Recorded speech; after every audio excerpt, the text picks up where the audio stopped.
Iran থেকে এবার এমন একটি তথ্য সামনে এসেছে যা নিয়ে রীতিমতো আলোড়ন তৈরি হয়েছে বিশ্বে।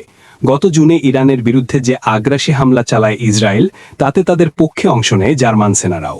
ইরানি সংবাদ মাধ্যম তেহরান টাইমসের এক প্রতিবেদনে এই তথ্য জানানো হয়েছে। প্রতিবেদনে বলা হয়েছে, গত জুনে ইরানের সঙ্গে যুদ্ধের সময় ইসরায়েলের পক্ষে থাকা পশ্চিমা দেশগুলোর মাঝে অন্যতম ছিল জার্মানি। যুদ্ধ চলাকালে জার্মান চ্যান্সেলর ফ্রেডরিক মার্জ ইসরায়েলের আগ্রাসনকে প্রকাশ্যে সমর্থন দেন।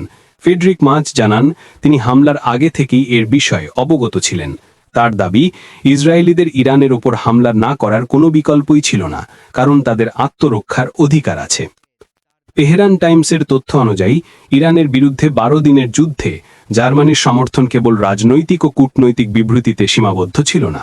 বাস্তবে বার্লিন সক্রিয় ভূমিকা পালন করে ইসরায়েলকে লক্ষ্য অর্জনে সহায়তা করে, এমনকি দখলকৃত ভূখণ্ডে সৈন্য মোতায়েন করেছিল জার্মানি।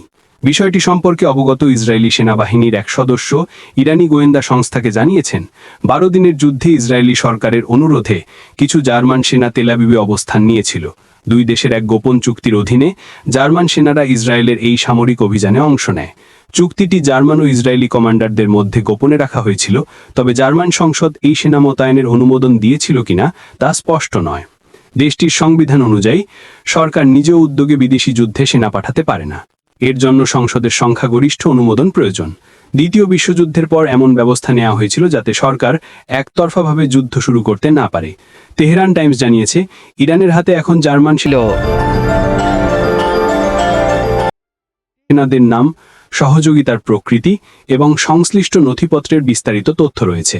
পত্রিকাটি আরও জানায়, ইসরায়েলে নিয়োজিত জার্মান সেনারা আর্থিক পারিশ্রমিক পেলেও যুদ্ধ শেষ হতেই দ্রুত দখলকৃত এলাকা ত্যাগ করে, যদিও তারা পূর্বে দীর্ঘমেয়াদে থাকার প্রতিশ্রুতি দিয়েছিল। সংবাদ তীব্রতর হলে এবং ইরান ইসরায়েলের বহু সামরিক ও সংবেদনশীল স্থানে হামলা চালালে জার্মান সেনাদের মধ্যে যুদ্ধ চালিয়ে যাওয়ার আগ্রহ অনেকটাই কমে যায়। ইসরায়েলকে করা জার্মানির এই সহায়তা ইরানের বিরুদ্ধে তাদের দ্বিতীয়বারের মতো সরাসরি অংশগ্রহণে নজির। এর আগে 1980-র দশকে ইরানের উপর হামলার সময় বার্লিন ইরাকি নেতা সাদ্দাম হোসেনকে রাসায়নিক অস্ত্র সরবরাহ করেছিল।